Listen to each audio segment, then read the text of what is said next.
Divyavani, Divyavani, Divyavani, Divyavani. Praise the Lord, friends. Hallelujah. Greetings from Father Franklin D'Souza. Today we are going to reflect the readings of 15th Sunday in Ordinary Time, date July 16th. Let us pray. Heavenly Father, we thank you for bringing us together to reflect the Word of God of 15th Sunday in Ordinary Time. We need your Holy Spirit. Let your Spirit inspire us, help us to understand what we hear and what we are reading. We are weak. You are a strong and mighty God, compassionate Father. Have mercy on each one of us. May this gospel and the readings bring healing to the listeners. We ask this through Christ our Lord. Amen. We take the first reading of today from Isaiah chapter 55, verses 10 and 11. Thus says the Lord, as the rain and the snow come down from heaven, and do not return there, but water the earth, making it bring forth and sprout, giving seed to the sower and bread to the eater, so shall my word be that goes out from my mouth. It shall not return to me empty, but it shall accomplish that which I purpose, and shall succeed in the thing for which I sent it. Psalm 65. Response is, the seed that fell into good soil yielded 100-fold. You visit the earth, give it water, you fill it with riches. God's ever-flowing river brims over to prepare the grain. The seed that fell into good soil yielded 100-fold. And thus you provide for the earth. You drench its furrows. You level it, soften it with showers. You bless its growth. The seed that fell into good soil yielded 100-fold. You crown the year with your bounty. Abundance flows in your pathways. In pastures of the desert it flows. The seed that fell into good soil yielded 100-fold. The hills are girded with joy. The meadows clothed with the flocks. The valleys are decked with wheat. They shout for joy as they sing. The seed that fell into good soil yielded 100-fold.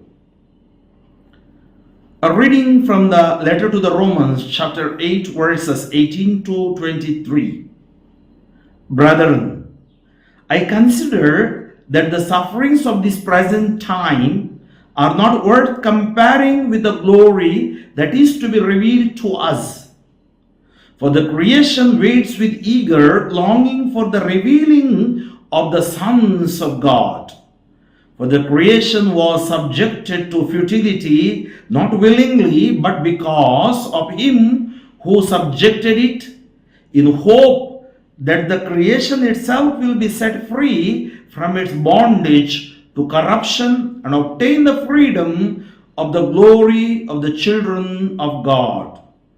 For we know that the whole creation has been groaning together in the pains of childbirth until now.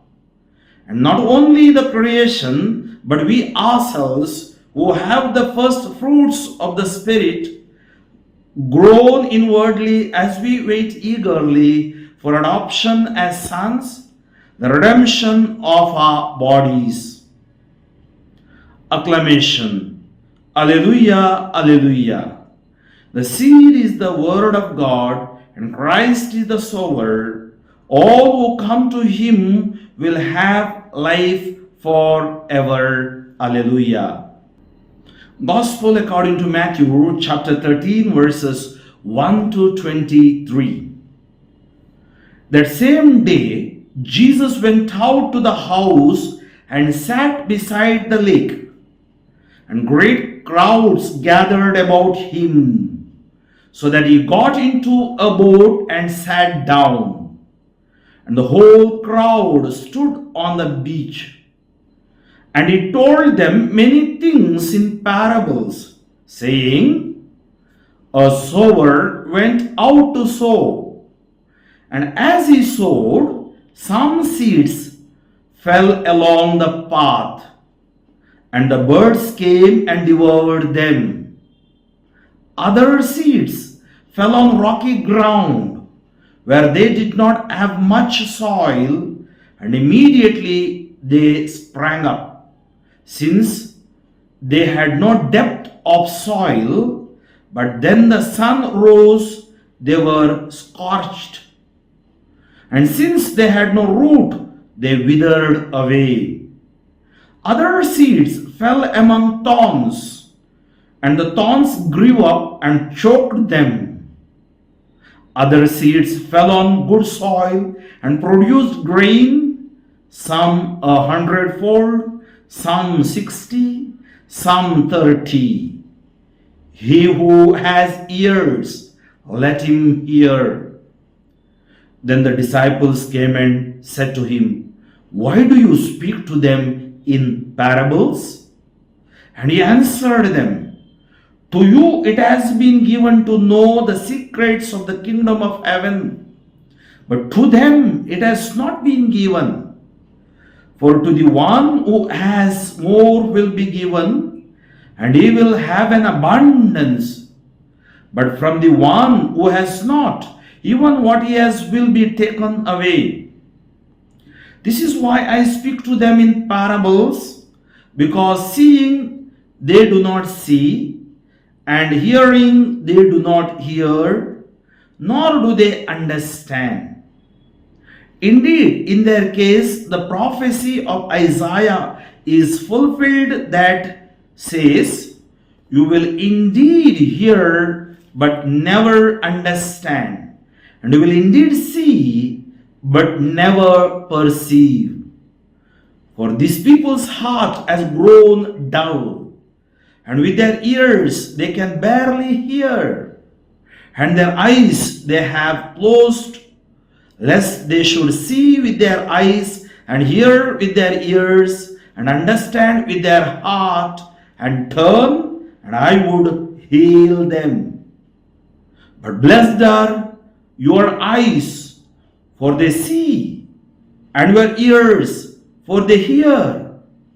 For truly I say to you, many prophets and righteous people long to see what you see, and did not see it, and to hear what you hear, and did not hear it. Hear then the parable of the sower. When anyone hears the word of God, word of the kingdom, and does not understand it, the evil one comes and snatches away what has been sown in his heart. This is what was sown along the path. As for what was sown on rocky ground, this is the one who hears the word and immediately receives it with joy. Yet he has no root in himself, but endures for a while, and when tribulation and persecution arises on account of the word, immediately he falls away. As for what was sown among thorns, this is the one who hears the word, but the cares of the world and the deceitfulness of riches choke the word, and it proves unfruitful. As for what was sown on good soil, this is the one who hears the word and understands it.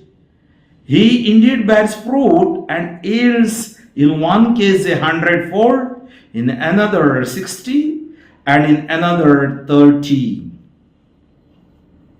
Reflection. Behold, I make all things new, says Revelation 21:15. Trinitarian life is a circle dance, perichoresis to the early church fathers, where the three persons are dynamically present to each other and dynamically present to creation. Our world is dynamic, not static.